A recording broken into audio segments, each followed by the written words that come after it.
As-tu déjà prié et attendu, attendu, attendu, sans voir de réponse? Tu as cru, tu as espéré, mais le ciel semblait silencieux. Et dans ce silence, tu as peut-être senti ton cœur se fatiguer.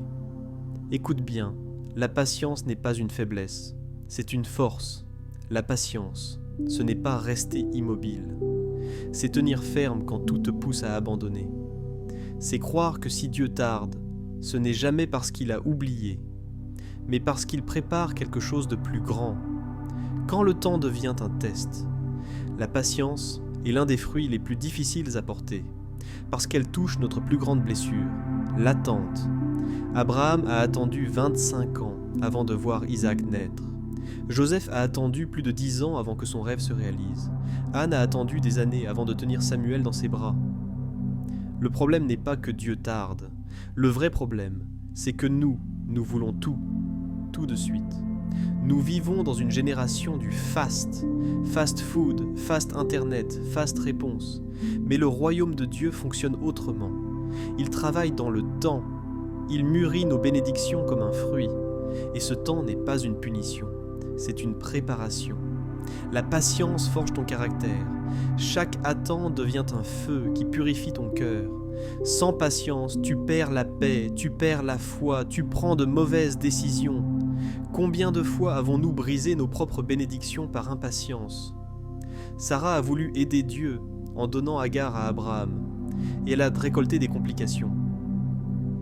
Beaucoup abandonnent une relation, une vision, un appel, simplement parce qu'ils n'ont pas supporté le silence.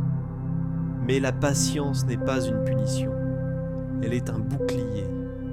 Elle protège ton cœur contre l'amertume. Elle t'empêche de te précipiter dans des pièges. Elle t'apprend à voir les choses avec les yeux de Dieu, pas seulement avec ton horloge humaine. La patience, c'est accepter que le calendrier de Dieu est toujours meilleur que le tien. Quand tu attends et que Dieu agit, un jour, après des années d'attente et de prière, Abraham et Sarah ont entendu le cri d'Isaac. Un jour, Joseph est sorti de prison et en 24 heures, il est devenu gouverneur.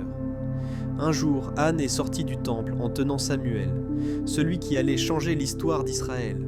Écoute, quand l'attente est longue, c'est parce que la gloire qui arrive sera grande. Dieu ne tarde jamais. Il arrive toujours à l'heure exacte de ton miracle. Ta patience attire sa faveur. Ton endurance prépare ton témoignage. Et ce que tu croyais perdu devient une preuve de sa fidélité. La patience n'est pas seulement un fruit, c'est une preuve d'amour envers Dieu. C'est dire, Seigneur, je préfère ton temps au mien. Je choisis de te faire confiance, même quand je ne comprends pas. Et le jour viendra où ton attente se transformera en louange, ton silence en chant, ton espérance en témoignage. Prions ensemble, Seigneur, apprends-moi à attendre sans me briser. Donne-moi la force de patienter dans tes promesses, même quand mes yeux ne voient rien.